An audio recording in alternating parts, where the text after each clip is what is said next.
Recorded Thursday, December 5th, 2013. And I would now like to turn the conference over to Marcus Allen, board member of the Campaign for College Opportunity. Please go ahead, sir. Good morning. 2014 marks the 10th year for the Campaign for College Opportunity. The mission of the campaign is to ensure that every student in California has an opportunity to go to college and an equal opportunity to be successful. The campaign was co-founded by MALDEP, the California Business Roundtable, and the Community College League of California. These unlikely allies came together to form the campaign because they understood the pressing need for more Californians to be able to get a college education and meet the needs of California employers. Because we want success to be within reach of all students, the campaign focuses its efforts on changing policy at the statewide level so that all students can be impacted, not just students in better zip codes. For example, in 2010, the campaign was responsible for ushering in a streamlined pathway for transfer between California's community colleges and the Cal State University system. Part of our work is building public awareness and public will to change policy that affects students most.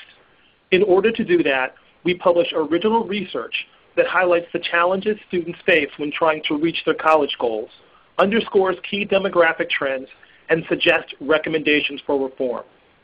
The state of blacks in higher education in California is part of our research agenda, and is the second in our series on the state of higher education in California. The state of blacks in higher education highlights some of the challenges confronting the California higher education system as it attempts to serve the needs of African American communities across California. Some of the factors and findings in the report are well documented in other places. However, this report gives policymakers a clear sense of the cumulative impact these problems have on African Americans seeking college degrees in California. Thank you for taking the time to participate in our webinar. At this point, I would like to introduce Michelle Siqueiros. Ms. Siqueiros is the Executive Director of the Campaign for College Opportunity and will present the report. Thank you. Thank you, Marcus, for your leadership. As Marcus shared, I'm Michelle Siqueiros, the Executive Director of the Campaign for College Opportunity. And today we're really excited to share with you our new report on the state of blacks in higher education in California. There's close to 300 people that RSVP'd for this webinar, so I'm really excited that each of you understand the importance of today's conversation. For the past few months, our research and policy analyst, Nadia Vayani, has worked really hard on this report, so I'd like to thank her, and also the members of our Senior Faculty Advisory Board, almost a dozen of them, experts in California and as far away as Washington, D.C., who reviewed and provided incredible feedback to us as the report was coming together. We're really proud to release this. It's the second report in our new series of research papers on the state of higher education in California that we're sponsoring. Many of you followed the release of the State of Latinos in California Higher Education last month.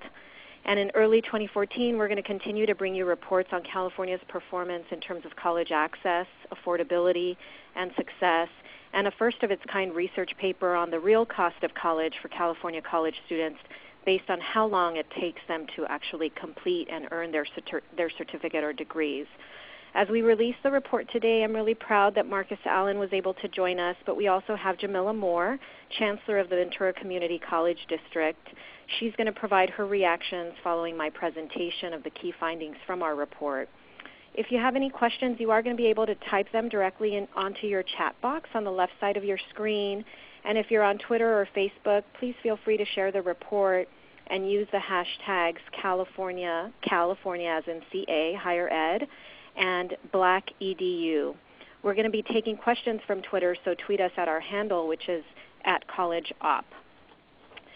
So first, let me just share a quick demographic overview. California is home to the 5th largest number of blacks in the nation. There's 2.1 million in our state.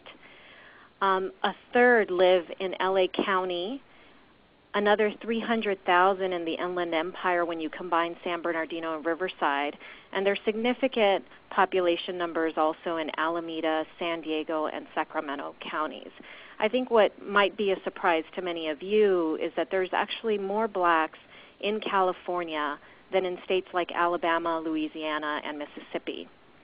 Our report did find that gaps between blacks and other ethnic groups in college going and attainment have unfortunately remained virtually unchanged for more than a decade, and in some cases have worsened. In front of you, you can see the educational attainment rates by race for blacks that are 25 years and older. The first column shows you what educational attainment rates look like for all Californians, and you can see that blacks lag behind their white and Asian Pacific Islander peers, only doing better than the very low educational attainment rates of Latinos in our state. What we also thought was incredibly interesting is that more than any other ethnic group, blacks have some college experience. So there is some good news, more high school graduates than ever before, a 48% increase in the number of high school graduates, in fact, over the past 20 years. In 2000, when we looked at the number of black adults that had no high school diploma, that rate was 16%. By 2010, that number has dropped to 10%. And more blacks are going to college. 32%, as you saw in that previous slide, have an Associate of Arts degree or a bachelor's degree. So baccalaureate attainment for blacks in California has increased 5% since 2000. But there is bad news, as highlighted in our report, and that's that blacks still have the lowest rates of high school graduation compared to all other ethnic groups. And unfortunately, they also have very low rates of A through G course completion. As many of you know, the A through G courses are those that are required for entry into the Cal State University and the University of California systems. Some of the really startling findings from this research is that educational gaps are not closing. We think, that with time there's progress, but even as more blacks go to college, their increase in degree attainment is still significantly lower than their white peers, and that gap has barely narrowed in the past 10 years. For example, in 2000, the gap between the proportion of blacks with a baccalaureate degree compared to whites was 19%. In 2011, that gap was 18%. So in the past 11 years, only a 1% improvement. Today, 24% of blacks have a baccalaureate degree compared to 41% of whites. It's also disturbing that today's black young adult population is less educated than older blacks who are 35 to 64 years of age. This is actually also true for other ethnic groups except for Latinos, confirming that California is on track to produce a generation that is less educated than our older population. Our report also analyzed where black students go to college and what their college completion rates were. Proportionately, we found that blacks are underrepresented in the UC and CSU system and slightly overrepresented in the community college and for-profit college systems. In fact, more black students attend a for-profit college than are in the UC or CSU combined. When blacks do go to college, 2/3 of them go to a California community college.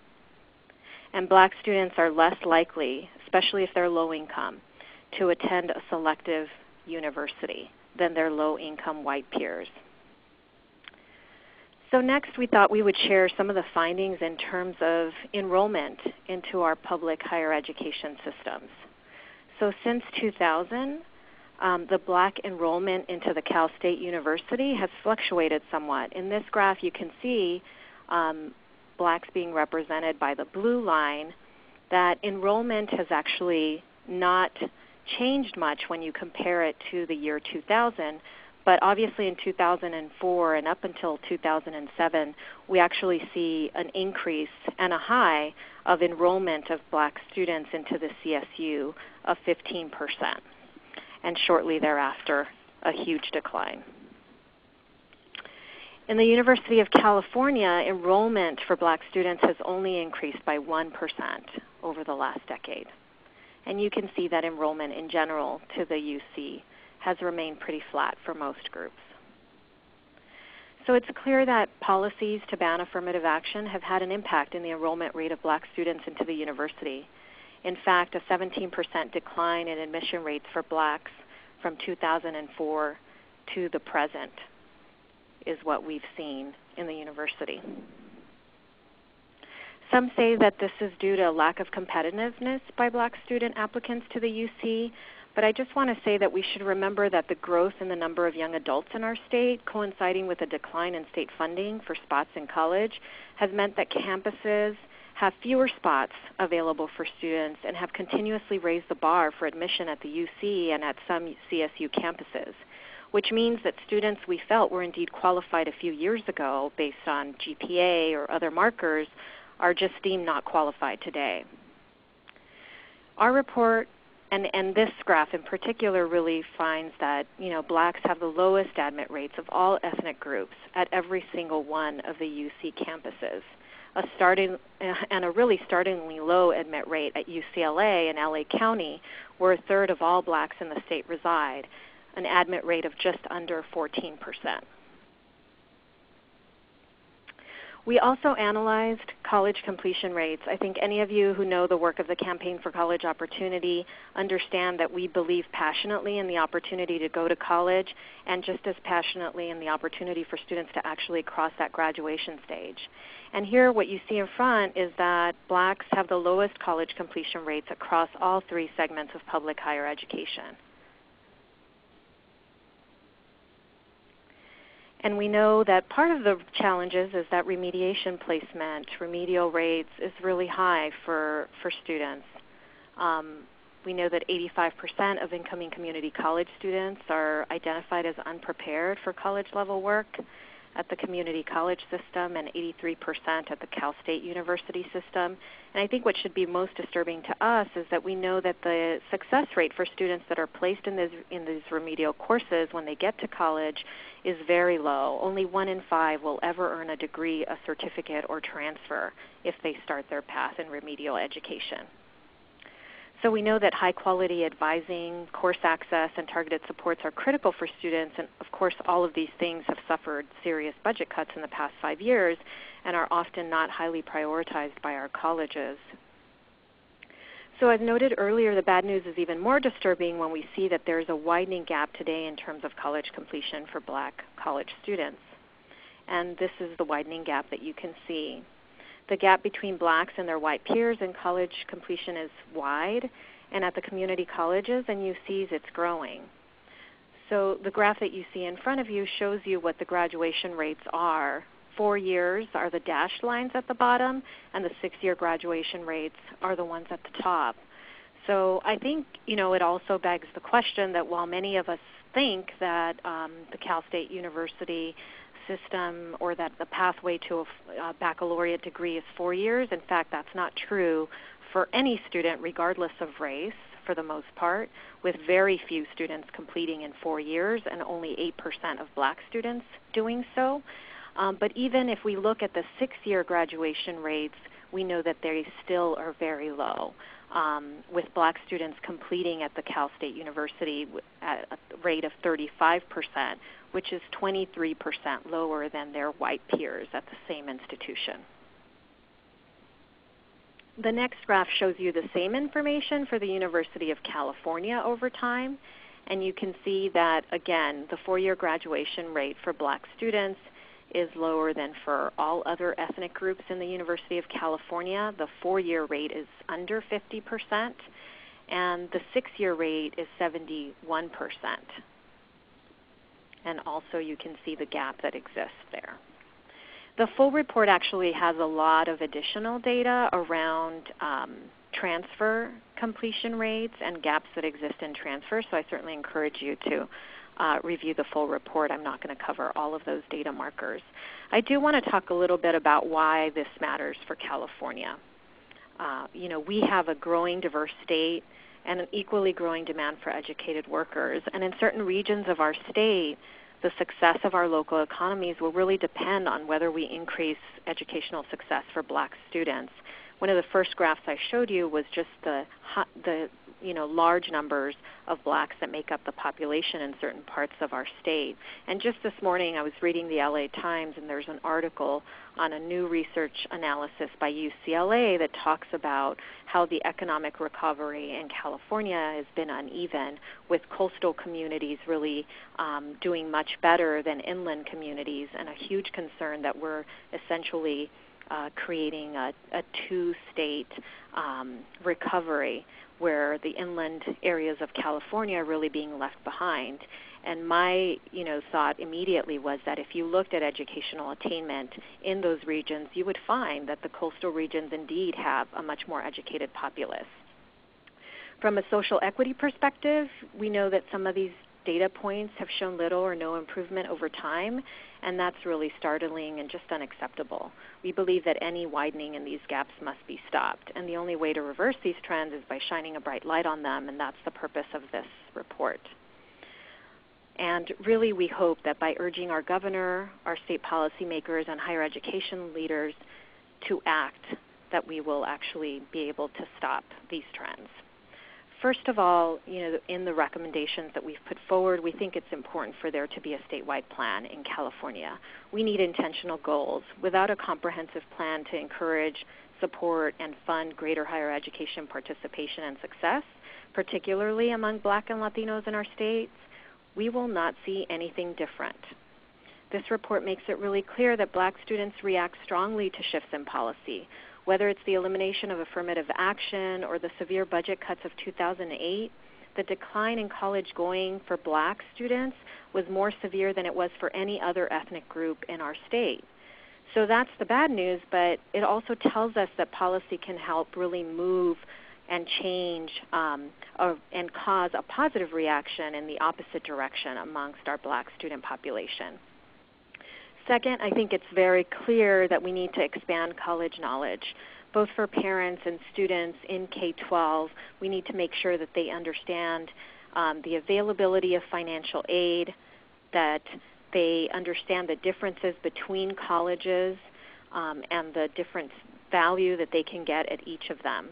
We need to make sure that we invest in services that students need to succeed. We need to fund both enrollment and reward improved outcomes. Currently the state of California funds college enrollment, but again has not articulated any specific goals for expanding enrollment and for certainly addressing any of these gaps that are articulated both in this report and in the Latinos in California Higher Ed report. We would also say that we need to strengthen financial aid and make sure that all students who are eligible have access to federal and state aid. I think it's disturbing to all of us to see that high-performing, low-income students maybe aren't applying and going to more selective universities, and we know that in part it's because they believe that it's just out of reach and unaffordable to them. And finally, one of the things that really stood out in this report, unique to the other ones we've released, is that there are a large number of Blacks that have some colleges. So our final recommendation is really how can we encourage through state policy but also through practice at colleges and universities to be really intentional about reaching out and re-enrolling students who have some college. As the report highlights, more than any other group, Blacks have begun college but not completed, so this should be a targeted solution. Of course, none of this can happen without a real focused and intentional plan that makes it a priority, without all of us becoming more comfortable about demanding good data, and without colleges using that data to help inform them about trends and design solutions for reversing the bad ones. Most of all, we need to get more and more comfortable about disaggregating data by race and developing clear targeted approaches based on the data. This is not just about affirmative action. I want to make that very clear. There's much that can be done to reverse these trends, and we should be doing it now. So I'm really happy to welcome Dr. Jamila Moore, the Chancellor of the Ventura Community College District, who's going to share her own thoughts on the findings in this report and her recommendations for what should and is being done today. And then following her comments, we'll open it up to Q&A. So if you have questions, please type them into the chat box. Send them to our Twitter handle at CollegeOp. Because we certainly want to engage in conversation with you. And I didn't say this earlier, but you should all know that the report can be found on our website at www.collegecampaign.org. Jamila, thanks for joining us. Thank you, Michelle. Thank you for the opportunity. Let me just say, initially, having been a product of community college and the CSU system,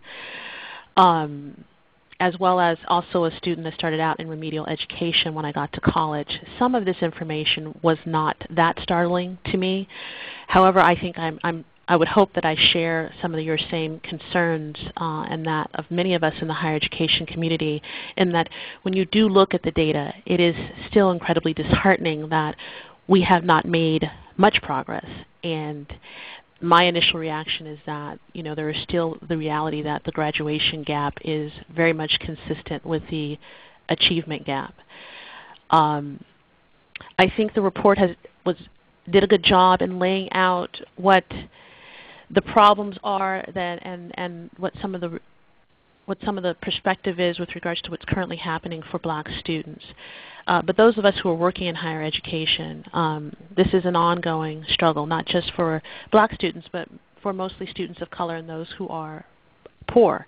And that is, trying to find opportunities to create access to resources to improve graduation rates and improve completion rates.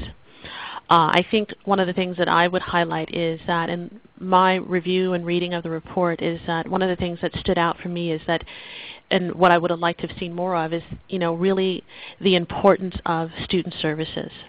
While we do have a real challenge on our hands with regards of trying to make sure that Black students and most students of color can be successful, especially those of us who are working in community colleges, it's not just about access, but that access equals success, is the reality that many of these students need more services in order to be successful. So I think the report did a good job in really identifying what's happening and where the drop-off is. But it's almost as though we need a follow-up to say, here are some of the best practices, here are some of the things that are working.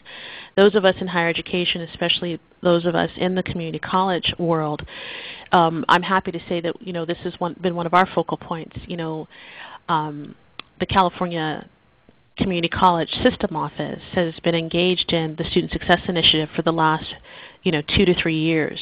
And some of that research and outcome of that work is currently being implemented. We're starting that process. Some of the basics of ensuring that all students have an education plan, an ed plan, and access to information.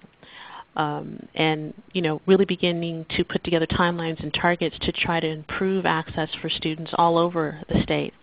I think a report of this nature reminds us of the importance of policy and that of policy matching resources. I think the recommendations 1 through 6 are appropriate, but I would struggle with trying to make sure that we can realistically implement some of these things if we need to have more dollars.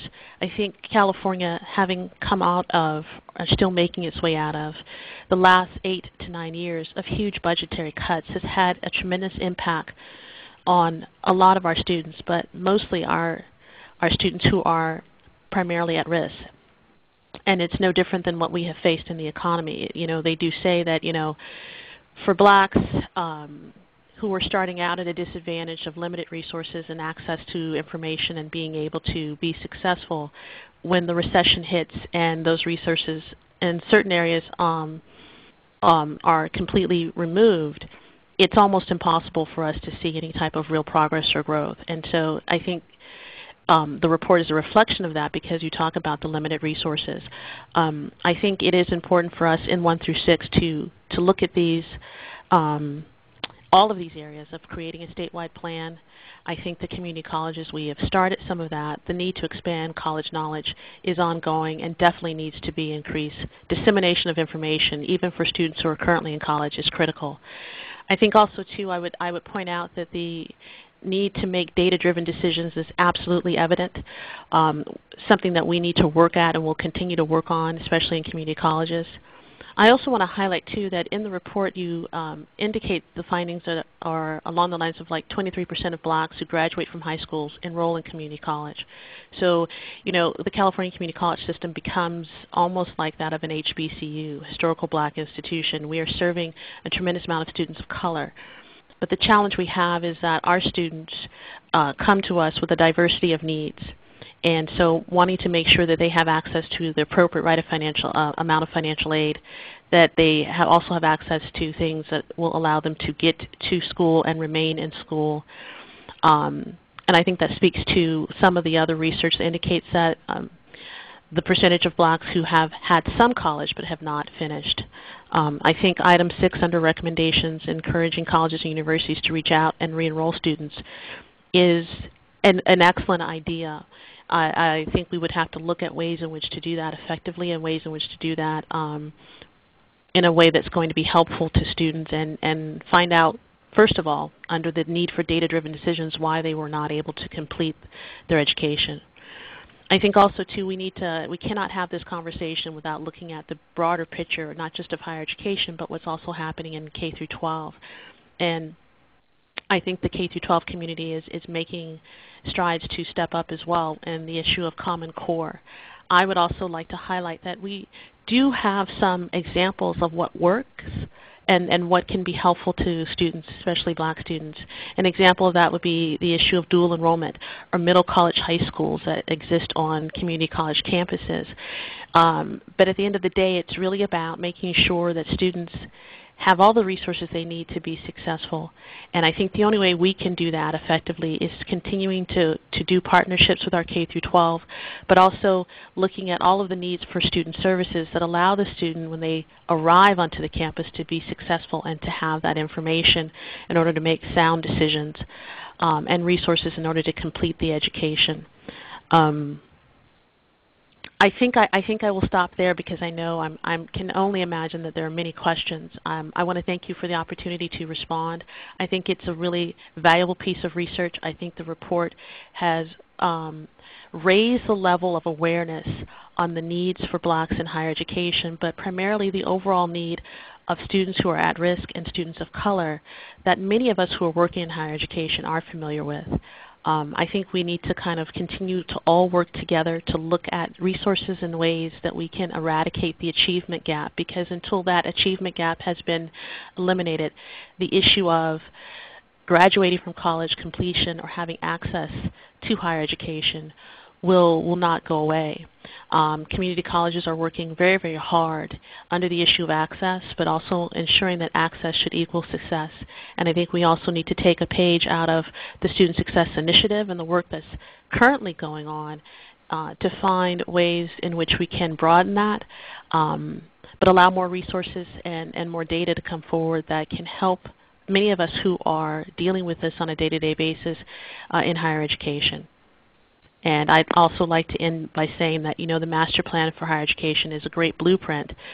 The unfortunate thing is that during its inception, it was at a time in the state of California where we were in a different place, both financially and economically, as well as emotionally. And I would also say that I think it's a good plan, but it would be really important for us to take another look at that under the new lights of what our students are currently faced with today. So thank you. Thank you, Dr. Moore. Really appreciate you being on this call, and I think we certainly agree that a need for a new plan is absolutely necessary. So we have 16 questions, 17 now in the chat box. Sharon Bernstein has her hand raised, so Amanda, can you put her through? And we'll take her as a first question. Some of the questions we are trying to respond via the chat, and some we'll actually say out loud and respond as well. Sharon. Ladies and gentlemen, if you would like to register for a question on the telephone lines, please press the 1 followed by the 4. And Ms. Bernstein, if you are indeed on the telephone lines right now, I ask that you please press 1-4 so we can open your line. And Ms. Bernstein, I believe your line is open. Please go ahead.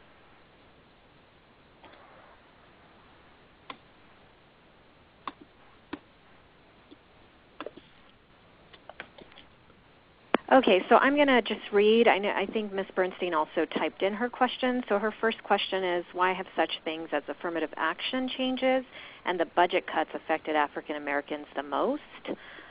And it just slid down. Now I can't see the rest of the question. I'm not sure where it went. But I think the gist of it is that it's very clear that, the policies can have a very direct, effect on students. So obviously the elimination of affirmative action saw a huge decline not only in eligibility of students that would have been accepted prior to the elimination of affirmative action into the university system, but also a decline in the number that even applied. I think sometimes, the social messaging that is said by policy changes certainly reaches our most vulnerable students first.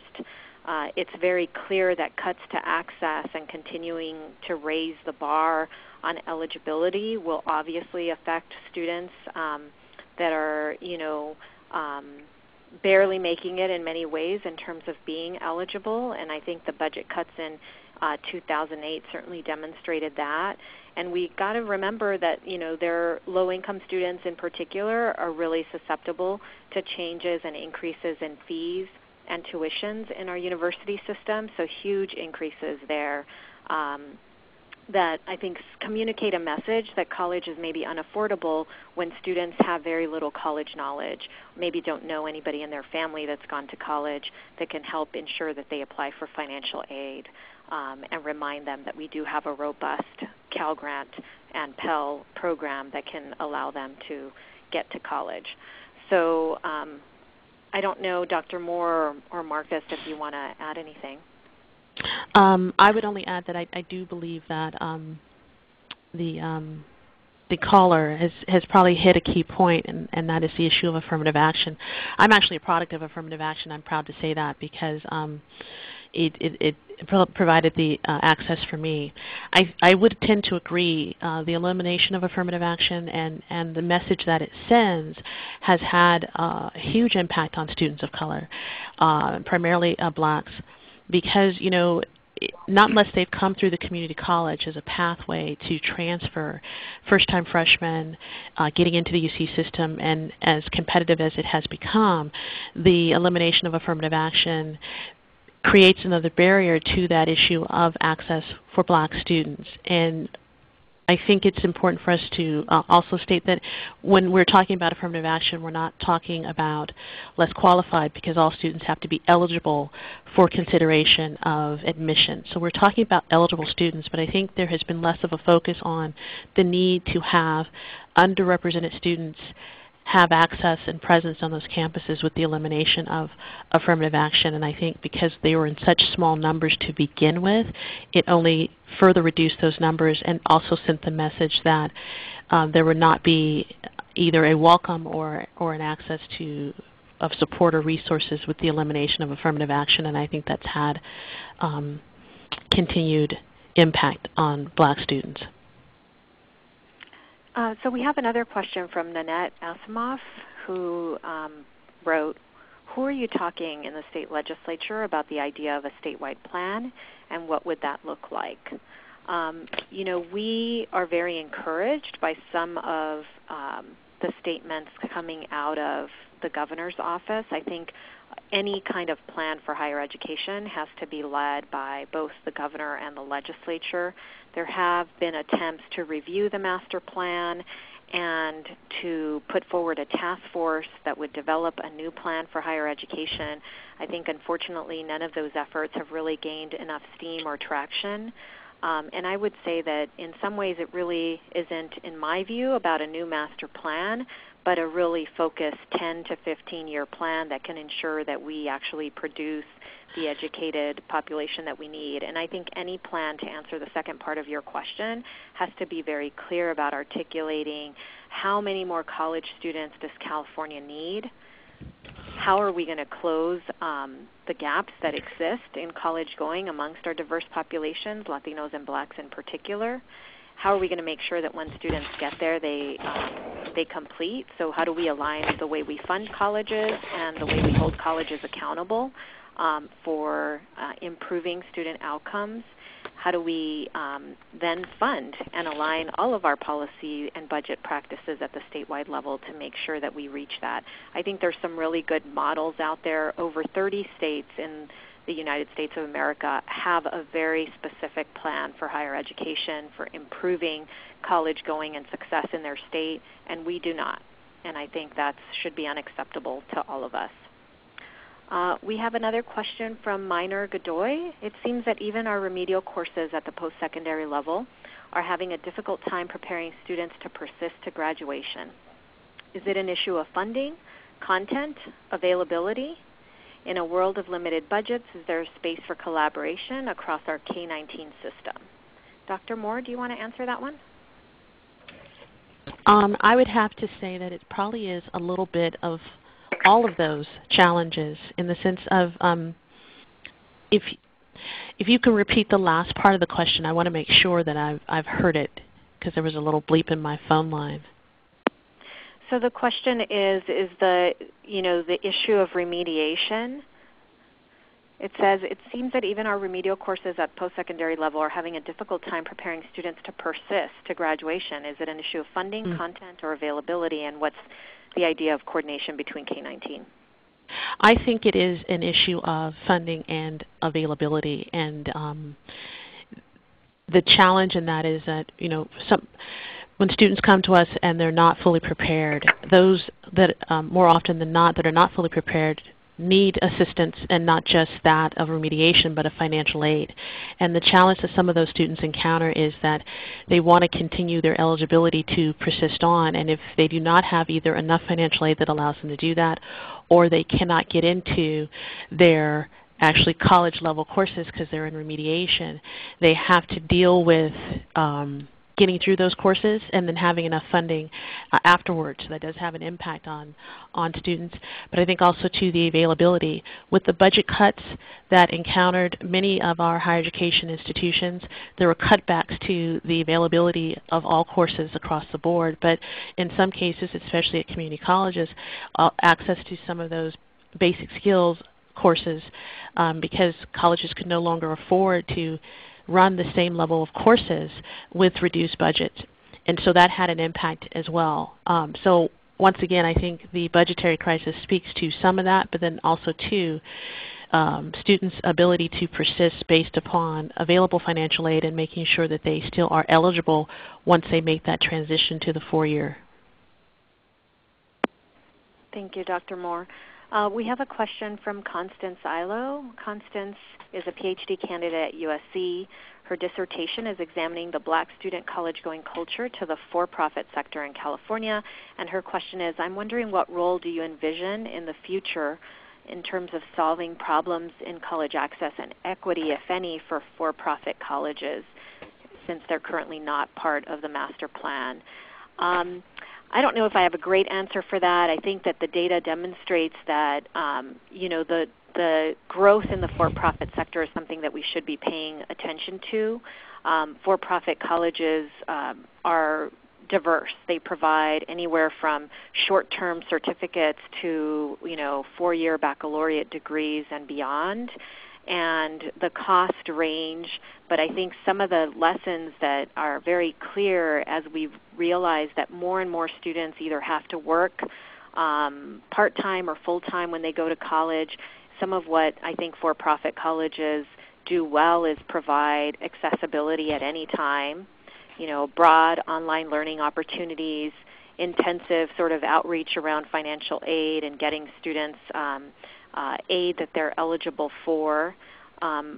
There are downsides, however, and I think in the report we actually speak a little bit more about some of the concerns around the high levels of student debt that for-profit college students take on, and the low rates of completion in terms of them coming out of a for-profit college with anything of value. So it's one thing to take out student debt, but have a degree that's going to get you a good quality job that you're going to be able to, pay off your loans. But we see that the highest rates of loan default for college students come from students that attend the for-profit sector. So I think there are reasons to be concerned, but I think also probably good things that we should look at in terms of their direct engagement of students in reaching out to them and advising them.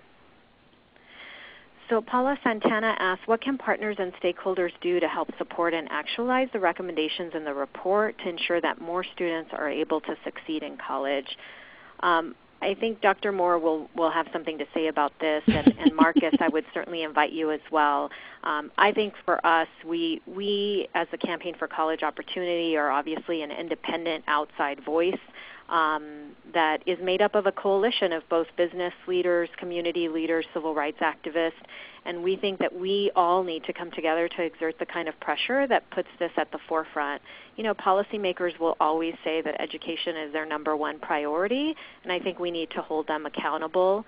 And again, I think to hold them accountable to be more comfortable about being very explicit and talking about race and the inequities and the gaps that continue to persist.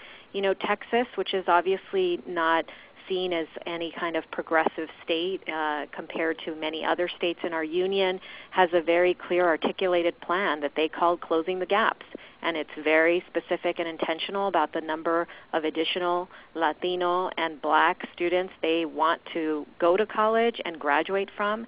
And they've articulated for every one of their colleges and universities the increased number that they expect from them. So I think that's the kind of aggressive agenda that we need to have here in California.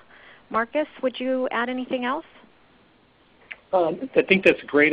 My other suggestion would be to forward a copy of the report to your state legislator and ask them to support a hearing on the findings and recommendations. I would like just to add as well, Michelle, I think that the other thing too that we have to be mindful of is if we are, you know, the word you used I think was appropriate was aggressive in addressing this issue.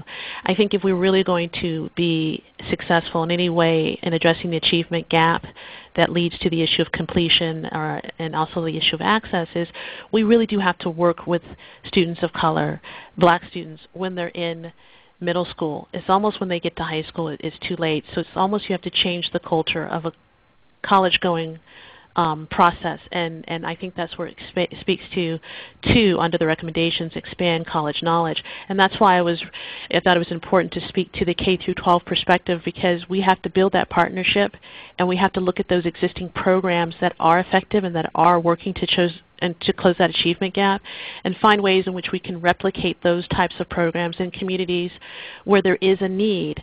But it's like you almost have to start with students when they're in middle school, because when they get to high school, and as most people know, well, I shouldn't assume this, but folks should know, if a student doesn't have algebra before they get to 8th grade, they're not going to be able to ever catch up. And so if you have a student in a household that doesn't have that information, they don't know. So I think if we really want to talk about addressing the achievement gap that will help us increase access to college and the completion of college, we really do have to start much earlier with these students, which is why the partnerships and working with our K through 12 brothers and sisters is vital to addressing the overall issue of eradicating the achievement gap, which in turn will provide more access for students. So that's related, Dr. Moore, to a question from Angie Barfield, who asked, where do you feel that the new Common Core standards will help in terms of improving the education of Black students, if at all, and what more needs to be done in K-12 education system? You know, I know in terms of my perspective, I think the Common Core provides us great, hope and opportunity, because for the first time ever, the standards for students in K-12 that are to be met say that students need to be college and career ready, and that's the first time we've been explicit about saying that that's a goal. Obviously, it's in the implementation. I think the smarter balance assessments that come with the Common Core standards provide a diagnostic capability that really is very progressive in terms of identifying areas of weakness. So I think one of the challenges I have with the high rates of remedial education that students are put in is that it's not totally clear to me that all students that get stuck in remedial education belong there. I think we need to look at alternative practices in terms of placement. If they're getting high grades in high school, is that a good indicator that they're probably going to study hard and do well? Is it fair that students get given a placement test when they walk in the door without having to prepare for it? and how do we make sure that the Smarter Balance assessments are actually used by higher education leaders. And I think that will take leadership from folks like Dr. Moore and others to make sure that faculty on the higher ed front also have those data points so that they can actually inform practice and instruction at the end of the day and improve that. We also have a really great question from Chelsea Guillermo Juan. Dr. Moore likens the community colleges to HBCUs regarding enrolling Black students. Their founding missions are very different. What do you suggest community colleges do to serve Black students better when they were not founded with that explicit value or goal? What would this look like ideally? Dr. Moore, do you want to answer that? Well, when I likened them to HBCUs, I did that in actual numbers with regards to the level of Black students that are on college campuses in the state of California. It would be the same in looking at the Latino population as well. So what I was trying to say is that it's the California community college system that really has a majority of students of color that are on their campuses and engaging and enrolling in classes. I believe that our mission is very broad because it is about open access, but about really helping people become productive citizens, and transfer is just one of the many elements that we are encountering. I think the unwritten mission that community colleges are engaged in is that of helping to prepare students to be college level ready, and it's not the assumption anymore that they are going to be college level ready when they come to our door. And we are talking about a diversity of needs in learning because we have people that are not right out of high school. And so what I was trying to say is when you look at the issue of access and access to students of color, the community college system has many students of color.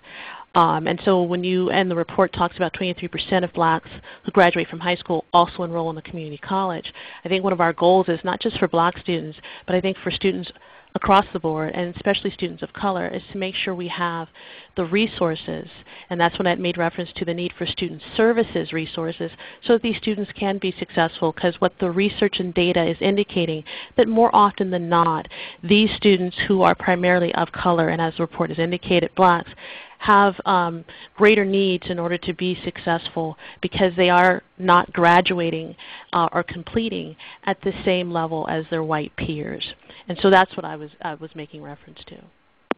Thank you, Dr. Moore. Well, we have no shortage of really hard questions. The next one comes from Corey Rivera. There's a clear recommendation for policy changes to increase the access and completion rates of African American students. However, is there any thought to litigation to address some of these issues? Along the lines that African American California residents have been taxed and are paying for a state higher ed system they overwhelmingly do not have access to. So, obviously in our report we don't go into further recommendations around whether litigation is an answer. I think we are very clear that policy change has big impact and that our state needs to be more explicit. And I think we all need to demand that better data be available and actually be used, because I think the concern that we have is that, it took several months to compile this data and to have these findings. And this is a statewide analysis, so it doesn't provide a detailed local picture of what's happening in certain regions. LA County and Inland Empire and Sacramento and Bay Area region in particular would be really good to analyze more deeply. But obviously data is only as good as whether you have it available and it's used. So I think a lot of solutions have to be on the table in terms of figuring out how do we change these trends. So I know I'm not totally answering your question, but I think we've got to certainly continue to put these possibilities out there. Marcus, do you have any thoughts? No, I think I agree with what you're saying. I don't really have much to add on that point. Yeah. Okay, our next question is from Robert Schaffner. Do you or Dr. Moore have any examples of best practices in California or other parts of the U.S. that address the issues raised in the report for students of color. So I'll share a couple, and then Dr. Moore, if you want to share some. Just a couple of weeks ago, the Institute for Higher Education Policy announced the findings from their Project Win-Win, which is a project they conducted in several states, not including California, but it was an effort to reach out and pull students that had some college and were actually near completers back into the college to have them complete their certificate, their degree, or transfer. And I think the findings in Project Win-Win are something that California college leaders should really be looking at in terms of strategies to pull students in. But I also don't want to undervalue the role that funding plays. While there is more funding for higher education in this budget year and hopefully in the next budget year thanks to the passage of Prop 30, that funding does not make up for the severe cuts that the segments have taken on. So there is a funding issue that would be important to address in order to expand capacity and provide the kind of student support services that we talk about being really necessary. But I would add that with additional funding has to come a very clear articulation of what our expectations are and that we have to hold colleges accountable for doing a better job. The other practice, I kind of briefly mentioned it when I answered one of the questions around remedial education. There are several community colleges that are doing amazing stuff. Chabot College in Northern California to accelerate the progress of students that are stuck in math remedial courses. Long Beach City College has a whole new placement process where they look at a student's high school GPA to place them in college-level courses. And some of those best practices are highlighted on our website. We encourage you to look at them under our policy briefs called What Works Now. Dr. Moore? I would only add, because I think, Michelle, you did a fantastic job in addressing that question. The only other part that I would add is we currently in the Ventura County Community College District have a bridge program, and this bridge program is with Conejo Unified School District, where we are working with adult learners who want to return or even re-enroll in college but are not college level ready, and so they are taking courses at the Conejo Valley Unified School District adult school program, and after completing a certain number of courses and units there, they then can transfer over to Moorpark College, which is one of the 3 colleges in our district. And we are finding that that bridge program for reaching out to older adult learners who want to have access has been very, very successful. The other best practice I would add is, once again, going back to middle college high schools, where they are high school campuses that exist and actually operate on community college campuses. If you look at that data, most of those students who are enrolled and in that middle college high school also have the opportunity to take college level courses at the community college as well. Their graduation rates are in the 90th percentile, and their college going rate are also in the 90th percentile, because they have found that students who have the access and availability to be on a college campus while taking classes in high school and also having the opportunity to enroll in some of those college classes while in high school has been very, very effective. So I think those are just 2 examples I would highlight in addition to what you've added, Michelle. Thank you. I know we have several more questions, but we are at 11 o'clock, so what we're going to try and do is answer your questions offline. In closing, I just really want to thank both Marcus and Dr. Moore for joining us this morning, and for all of you making time to spend an hour with us. I hope you will review the full report on our website at www.collegecampaign.org. You can find a very quick 2-page infographic that you can share, and then the full report that has a lot more data and information than we were able to cover this morning on this call. I'd just like to reiterate that while there's good news, a growing number of Black students are getting a high school diploma and going to college, the bad news continues to be that too few are earning a certificate or college degree, and there's a persistent gap in college preparation, college going, and college success. I strongly believe that the real solution lies not in blaming students, but in our state leaders, our college leaders, and our high school leaders being much more intentional about addressing the challenges facing our students and doing their part to improve outcomes for all students, including Blacks. I hope that each of you on this call will join the Campaign for College Opportunity in that call to action. I hope you'll contact Governor Brown and your local state senator and assembly member and share the report and its recommendations with them, that you'll find out what your local community college board of trustees is doing to better serve Black students. Ask what your school board is doing to better prepare Black students for college and to be eligible to apply to four-year universities. And then demand that they stop making excuses and start working on solutions. That's what we will be doing at the Campaign for College Opportunity. Both of our reports aim to engage all Californians because we all care about the future of our state, and that future can only be stronger and better for each of us if we address these racial inequities head on. Many of you know that I was privileged to be the first in my family to go to college, and as a graduate of UCLA and a lifelong Californian, my passion for this work is rooted in ensuring that students across our state have the opportunity to go to college and succeed. Thank you so much for joining us on this call, and to all our friends on Facebook and Twitter, thanks for sharing it far and wide using the hashtags CA Higher Ed and Black EDU. Thank you and have a great day.